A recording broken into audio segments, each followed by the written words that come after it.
बिस्मिल्लाहिर्रहमानिर्रहीम।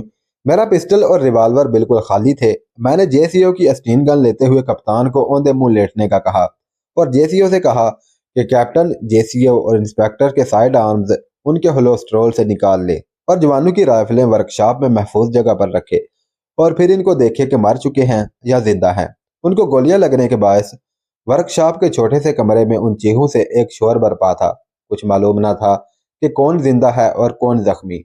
जेसीओ ने मेरी हदायत पर अमल करते हुए सबका असलहा दरवाजे के करीब रख दिया और फिर उन सब के पास जाकर एक एक को टटोल कर देखने के बाद मेरे पास आकर खालिस फौजी अंदाज में बोला, 2 जवान मर चुके हैं और बाकी जख्मी हैं। एक अस्टीन गन अब जेसीओ के हाथ में भी थी। मैंने उसे कहा कि अरशे पर जाए और 2 निगरानी करने वाले जहाजी कारकुनों और अपने साथियों को यहाँ बुला लाए। जेसीओ 5 मिनट में ही उनको लेकर आ गया। मैंने उनके जरिए मुर्दा और जख्मी भारतीय सूरमों को अरशे पर पहुंचा दिया। इंजन रूम में काम करने वालों को मैंने चिल्लाते हुए कहा कि सब अपना काम जारी रखो। अगर किसी ने भी चालाकी दिखाने की कोशिश की तो उसका हशर भी इन जैसा होगा। ये कहते हुए मैंने अपने साथी जो उनकी निगरानी कर रहा था उसको अस्टीन गन देते हुए कहा कि इन पर नजर रखो, जो भी ज्यादा सियाना बनने की कोशिश करे उसे भून डालना। यह हदायत देकर मैं कप्तान को लेकर अरशे की सीढ़ियों पर चढ़ रहा था कि मुझे 2 फायरों की आवाज आई। ऊपर जाकर देखा तो भारतीय जेसीओ असलहा के पास मुर्दा हालत में पड़ा था और हमारे जेसीओ की गन से धुआं निकल रहा था।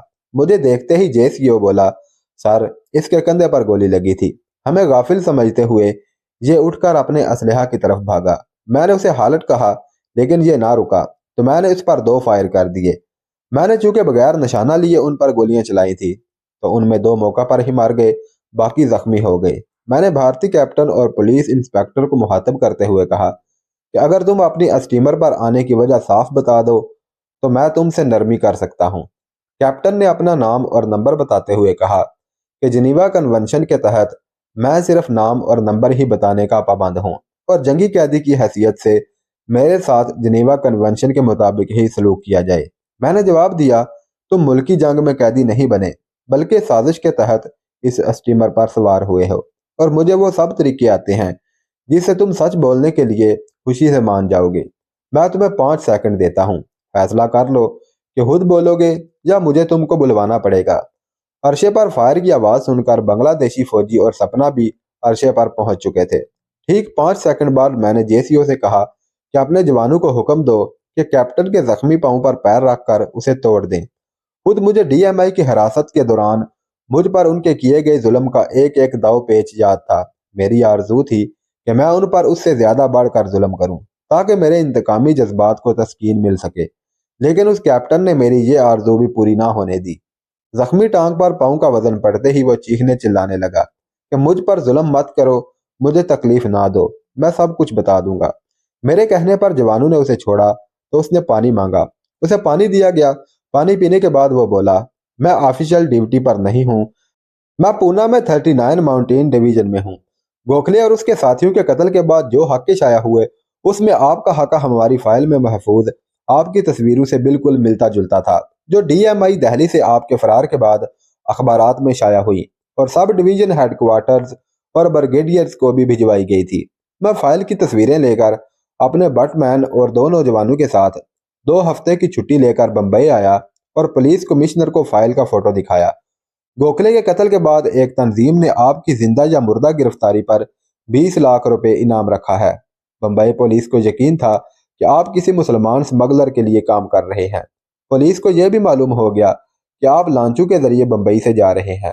पुलिस के साथ मिलकर हमने घास बंदर पर छापा मारा तो वहां पर कोई भी मौजूद ना था। उसी दौरान दूसरे नंबर के जरिए पुलिस को इत्तला मिली कि आप किसी दूसरे जरिए से बंबई से निकलेंगे। हम आपकी तलाश करते रहे लेकिन नाकामी हुई। फिर हमें अचानक ये इत्तला मिली कि आप कलकत्ता के किसी होटल में ठहरे हुए हैं। बंबई के पुलिस कमिश्नर और मैंने इनाम की रकम आधी आधी बांटने का फैसला कर लिया था। चनाचे कलकत्ते आते वक्त उसने इंस्पेक्टर चरना और 2 सिपाही हमारे साथ भेजे। चरना और मैंने एक दूसरे को कहा कि हम तो कलकत्ता के बेशुमार होटलों में ही आप लोगों को गिरफ्तार कर लेंगे। मैंने इंस्पेक्टर से पूछा तो उसने कैप्टन के बयान की तायीद की। मुझे अब उनसे मजीद कुछ नहीं पूछना था।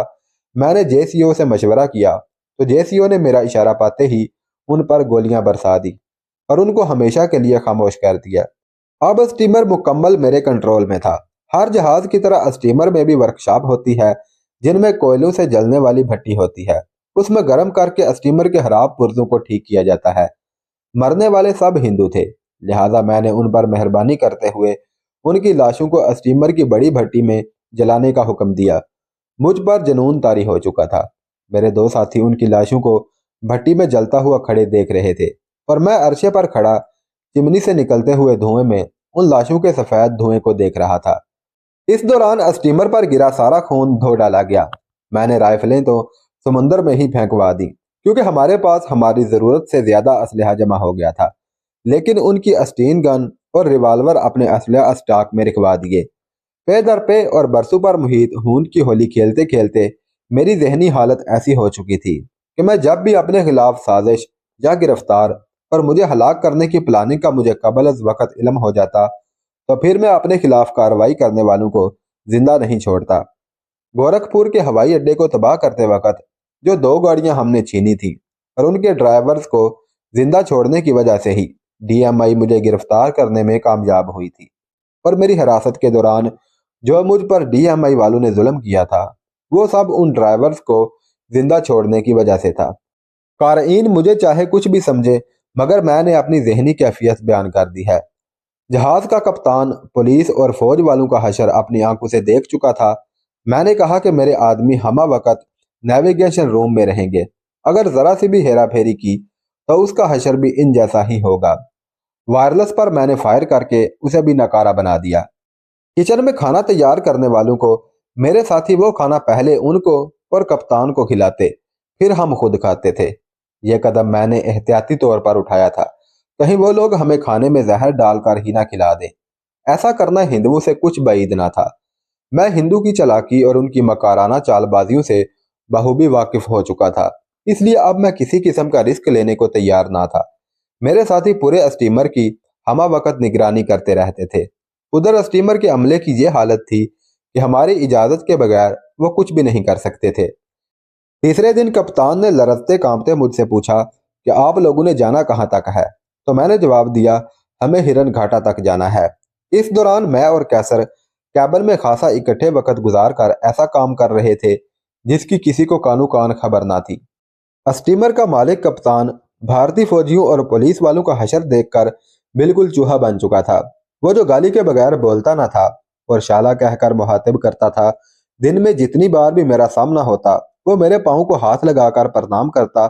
मैंने भी उसे ऐसा करने से रोका नहीं था, क्योंकि जिस मजहब के ये लोग पैरोकार थे उसमें न जाने ये कितने बुतों के पाँव छूते, उन पर चढ़ावे चढ़ाते और उनकी पूजा करते थे। मैं तो उन मट्टी और पत्थर के बने बुतों के मुकाबले में एक जीता जागता इंसान और अशरफुल महलूकात था, और उन ताकत की परस्तिश करने वालों को मैंने सजदा नहीं बल्कि उनकी कमजोरी और पस्ती के लिए उनके अपने तरीका इजहार की इजाजत दी थी। उन हिंदुओं का मजहब भी अजीब है और उनके इबादत के तरीक़ेकार भी दुनिया से निराले हैं। ये सिर्फ ताकत और दौलत के पुजारी हैं। सूरज की हिद्दत और रोशनी से उन्होंने सूरज को देवता मान लिया। सांप का जहर देखा तो नाग देवता, बंदर के फलांगने और छलांगे लगाने की ताकत देखी तो उसे देवता बना लिया और हनुमान देवता का नाम दे दिया। एक कदीम जादूगरनी जो इंसानी खून पीती थी, उसकी दास्तान सुनकर खून भरी जुबान मुंह से बाहर निकाले काली माता देवी बना डाली। दौलत से काम सुलझते देखे तो लक्ष्मी माता, और आग रंगीनियों से दिल बहलते देखा तो सरस्वती माता। गरज दुनिया की कौन सी ऐसी ताकत है हिंदू जिसको अपना देवता या देवी बनाकर ना पूजते हों। हम वाहदहु ला शरीक को मानते हैं जो कादर मुतलिक है, हमेशा से और हमेशा रहेगा। उन इंसानी हाथों से बने हुए सैकड़ों बुतों को पूजने वालों से अपनी इज्जत और तौकीर करवाने में कम अज कम मेरी सोच के मुताबिक मैं हक बजानिब था। मैं तो इंतजार में हूँ कि बहुत जल्द उनके भगवानों और देवताओं में एटमी ताकत की पूजा के लिए एक बुत का इजाफा होने वाला है। हिंदू चालाकी में तो बहुत तेज हैं, मगर अकली लिहाज और ताकत के लिहाज से सिफर हैं। मेरा ख्याल है कि अनकरीब ये अपना एक और देवता मोदी देवता भी बना लेंगे, क्योंकि इंसानी तारीख का मोदी भी डरे खोला है। तीसरे रोज सुबह कप्तान ने मुझे बताया कि सर हम हिरन घाटा के करीब पहुंच चुके हैं और बैनुल अक़वामी समुद्री हदूद में एक स्टीमर लंगर अंदाज है जो दूर से नजर आ रहा है। मैंने चूंकि उस स्टीमर का वायरलेस सिस्टम नकारा बना दिया था, इसलिए सामने वाले स्टीमर से राब्ते का कोई जरिया ना था। मैंने कप्तान से कहा कि स्टीमर को उस स्टीमर से 1 फरलांग के फासले पर खड़ा कर दो। सफर के दौरान मैंने कैसर के साथ जिस काम का आगाज किया था वो भी मुकम्मल हो चुका था। स्टीमर पर हमारा मुकम्मल कंट्रोल होने की वजह से वर्कशॉप तक जाने और सामान इस्तेमाल करने में कोई रोक टोक ना था। हिरन घाटा से हमें गए हुए काफी रोज गुजर चुके थे, इसलिए एहतियात के पेश नजर मैंने रजी, जेसीओ और एक सिपाही को लाइफ बोट में उस स्टीमर तक जाने का कहा और हालात देखकर वापस आए ताकि हम अपना स्टीमर उसके करीब ले जाएं। थोड़ी देर में ही जेसीओ सिपाही को वहीं छोड़कर दूसरे स्टीमर की भी एक लाइफ बोट लेकर रजी के साथ वापस आ गया और बोला कि वहां सब हैरियत है और सब आपका बेताबी से इंतजार कर रहे हैं। मैंने साथियों को बमा सामान दूसरी बोट में स्टीमर पर भेजा और कैसर, मैं और रजी और जेसीओ ने सबसे लास्ट में जाने का फैसला किया। मैं उन तीनों के साथ इंजन रूम में गया और कैसर, जो बहुत अच्छा मैकेनिक था, इंजन रूम से खाली तेल का कनस्तर जो हमने 2 रोज पहले ही उठा लिया था दोनों हाथों से थामा हुआ था। उस कनस्तर में हमने कैसर के लाए हुए 6 टाइम बम और तकरीबन 150 गोलियों का बारूद शामिल करके एक बड़ा टाइम बम बना लिया था। वर्कशॉप से तारे और घड़ी उतारकर हमने उसे 1 मिनट के वक्फे के बाद फटने का टाइम सेट किया। टार्च के सैलों से ठीक वक्त पर शोला निकलना था जिससे बारूद ने आग पकड़नी थी। हमने ये कनस्तर इंजन रूम में तेल के टैंक के साथ फिट कर दिया। आप उसे हमारी दरिंदगी समझें या कुछ और, लेकिन हमने उस स्टीमर को बमा उसके अमले के समुंदर में गर्क करने का फैसला कर लिया था। हम अब अपने खिलाफ किसी किस्म का सबूत नहीं छोड़ना चाहते थे जो भारत जाकर उन आर्मी और पुलिस वालों की हलाकत का चशमदीद गवाह बन सके। स्टीमर में सवार होने से पहले आर्मी कैप्टन ने स्टीमर के कप्तान को मेरे मुतल्लिक यकीनन सब कुछ बता दिया होगा। अगर भारतीय हुकूमत को हमारी सही लोकेशन और सिमत का इल्म हो जाता तो वो यकीनन बांग्लादेशी हुकूमत और थाईलैंड की हुकूमत से हमें मांग लेती, बल्कि इंटरनेशनल समुद्री हदूद में वो हम पर कमांडो एक्शन करवाकर हमें गिरफ्तार या हलाक कर सकते थे। बम फिट करने के बाद स्टीमर के अमले के 14 अफराद को फायरिंग करके हलाक कर दिया और फिर हम स्टीमर से लाइफ बोट में उतरे। कैसर ने बम ऑन कर दिया था। हमारी गैर मौजूदगी में हमारे साथियों के साथ पेश आए वाकयात बाद में बयान करूंगा। उस स्टीमर पर पहुंचकर मुझे सबसे पहले ये बताया गया कि उसके कप्तान का मेरे साथियों के साथ ना सिर्फ रवैया खराब रहा बल्कि उनका राशन भी आधा कर दिया था। तो मैंने कैसर और रजी को लेकर कप्तान के पास अरशे पर गया। अपनी आदत के मुताबिक मैंने उससे बात करने से पहले उसे एक थप्पड़ रसीद किया, फिर उसे गर्दन से पकड़कर स्टीमर के उस कोने की तरफ ले गया जिधर कलकत्ता वाला स्टीमर खड़ा था। मैंने उसे गर्दन से पकड़े हुए ही कहा, इस स्टीमर को अच्छी तरह देख लो क्योंकि ये अपने कप्तान और अमले की लाशों समेत गायब होने वाला है। बम ऑन करने से अब तक 46 सेकंड गुजर चुके थे। मेरे साथियों ने असलहा अपने हाथों में पकड़ा हुआ था। ठीक 4 सेकंड बाद ही स्टीमर पर पहले एक धमाका हुआ जिसके चंद लम्हों बाद ही दूसरा बड़ा धमाका हुआ। हमारे लगाए गए बम के फटने से ऑयल टैंक ने आग पकड़ ली थी और ऑयल टैंक के फटने से न सिर्फ स्टीमर के पैंदे में सुराख हो गया बल्कि सारे स्टीमर पर आग भड़क उठी थी।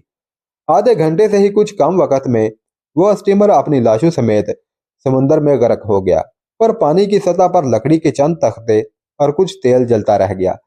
मैंने कप्तान से कहा कि अगर कभी दौराने सफर चालाकी दिखाई या मेरी हुक्म अदूली की तो तुम्हें और तुम्हारे साथियों को ऐसा ही मंजर पेश आएगा। यह बांग्लादेशी कप्तान खौफ से थर थर कांपने लगा और बोला, सर तुम हमारा मास्टर है और गार्ड कसम हम सब तुम्हारा हुक्म मानेगा। मालूम हुआ कि यह हजरत बांग्लादेशी क्रिश्चियन था और खुद को अभी तक अंग्रेजों का नुमाइंदा समझते हुए खुद को दूसरों से बरतर समझता था। मेरी धमकी और स्टीमर के गर्क होने का मंजर देखकर उसने मुझे या मेरे साथियों को बैंकॉक तक कोई शिकायत का मौका नहीं दिया। इस वहानी वालों ने खुराक की इतनी मिकदार उस स्टीमर पर जहीरा करके भेज दी थी जो हमारे लिए बहुत ज्यादा थी, बल्कि मजीद 1 माह और चल सकती थी। कप्तान ने स्टीमर का सबसे आला कैबन जिस पर उसका कब्जा था मेरे लिए मेरे बगैर कहे ही खाली कर दिया। 2 घंटे बाद बांग्लादेशी जेसीओ अपने 2 सिपाहियों के साथ वापस बांग्लादेश जाने के लिए कलकत्ता वाली लाइफ बोट में वापसी के लिए तैयार हो गए। मैंने कर्नल मुजम्मल के लिए उसको एक हाथ दिया। वो तीनों हमसे यूं गले मिले जैसे हमारे बचपन के साथी हों। क्योंकि हर एक को मग, मुरंग बैल और गोखले वाली दौलत से बराबर का हिस्सा मिला था, उन तीनों ने कहा کہ وہ واپس جا کر اپنی کمپنی میں رپورٹ کریں گے اور فوری طور پر استعفیٰ دے دیں گے۔ میں نے انہیں کہا تھا کہ میں پاکستان جا کر دوبارہ بنگلہ دیش اور بھارت میں مہموں کے لیے نکلوں گا۔ JCO نے کہا کہ آئندہ 1 ماہ تک وہ فوج سے فارغ ہو جائیں گے اور وہ صدقے دل سے میرے ساتھ رہنا پسند کریں گے۔ میں نے انہیں کہا کہ وہ بنگلہ دیش جاتے ہی اپنے پاسپورٹ بنوا لیں۔ میں کرنل مزمل سے رابطہ میں رہوں گا۔ اگر ان تینوں نے اپنا فیصلہ نہ بدلا تو میں کرنل مزمل کے ذریعے ان سے رابطہ کر لوں گا اور انہیں بتا دوں گا کہ کس ملک میں کب اور کیسے ملنا ہے۔ اپنی سرکاری رائفلوں اور میری طرف سے دیے گئے تحفہ کے طور پر ایک ریوالور کے ساتھ وہ تینوں روتی آنکھوں کے ساتھ لائف بوٹ میں اتر گئے۔ اس لائف بوٹ میں انہوں نے صرف ہرن گھاٹا تک جانا تھا اور وہاں سے کمرشل لانچ پر کھلنا تک کا سفر کرنا تھا۔ میں بہت تھک چکا تھا، لہذا کیسر اور نمبر 2 کو اسٹیمر کے حالات پر نظر رکھنے کا کہہ کر اپنے کیبن میں آ گیا۔ اس اسٹیمر پر ہمارے سب ساتھی بھارتی اسٹیمر کے غرق ہونے کا نظارہ عرصے پر کھڑے کر رہے تھے۔ میں نے کیبن میں جانے سے پہلے کپتان کو کہہ دیا کہ لنگر اٹھائے اور ہمیں بینکاک لے چلے۔ رانی نے ایک مرتبہ مجھ سے ملنے کی خواہش کی تو میں نے کہلا بھیجا کہ میں اسے کل ملوں گا۔ بنگلہ دیشی فوجیوں کی بوٹ نظروں سے اوجھل ہو رہی تھی۔ ادھر ہمارے اسٹیمر نے لنگر اٹھائے اور کھلے سمندر کی طرف رواں دواں ہو گیا۔ اس کا رخ بینکاک کی طرف تھا۔ رات کے کھانے کے بعد سپنا بھی میرے کیبن میں آئی اور اسے میں نے یہ کہہ کر واپس بھیج دیا کہ مجھے آج رات بہت زیادہ آرام اور سکون کی ضرورت ہے، کیونکہ آج رات میں نے اپنی لائف کے بہت سے اہم فیصلے کرنے ہیں جن کے لیے مجھے تنہائی اور یکسوئی درکار ہے۔ سپنا سن کر خاموشی سے واپس چلی گئی اور میں اپنے بستر پر دراز ہو گیا۔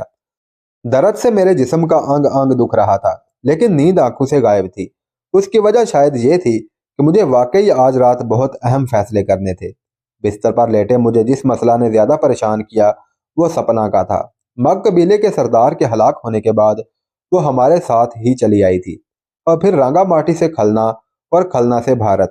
بمبئی میں قیام کے آخری 2-3 روز تک نہ تو وہ مجھے ایسے ملی تھی اور نہ ہی ایسی کوئی بات ہوئی یا کہی تھی۔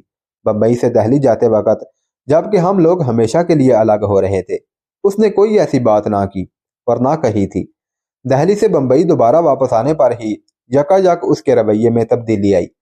کیسر نے حسب وعدہ اس کے ساتھ دارجلنگ جانا تھا، جبکہ سپنا نے دہلی میں کیسر کو بتایا کہ اس نے دارجلنگ اپنے رشتہ داروں کو فون کیا تو انہوں نے نہ صرف صاف پہچاننے سے انکار کر دیا بلکہ یہاں تک کہہ دیا کہ اگر وہ دارجلنگ واپس آئی تو اسے قتل کر دیا جائے گا، جس پر وہ دارجلنگ جانے کا پروگرام یکسر کینسل کرتے ہوئے کیسر کے ساتھ بمبئی واپس آ گئی۔ حالانکہ سپنا کے بقول اس کے والد کے دارجلنگ میں کروڑوں کی پراپرٹی اور چائے کے باغات ہیں۔ اتنی باہمت عورت کا صرف ٹیلی فون پر ہی دھمکی سن کر سب کچھ چھوڑ دینا، یہ بات مجھے ہضم نہیں ہو رہی تھی۔ سپنا نے اپنے متعلق جو کچھ بتایا تھا اس پر ہم نے مکمل یقین کر لیا تھا۔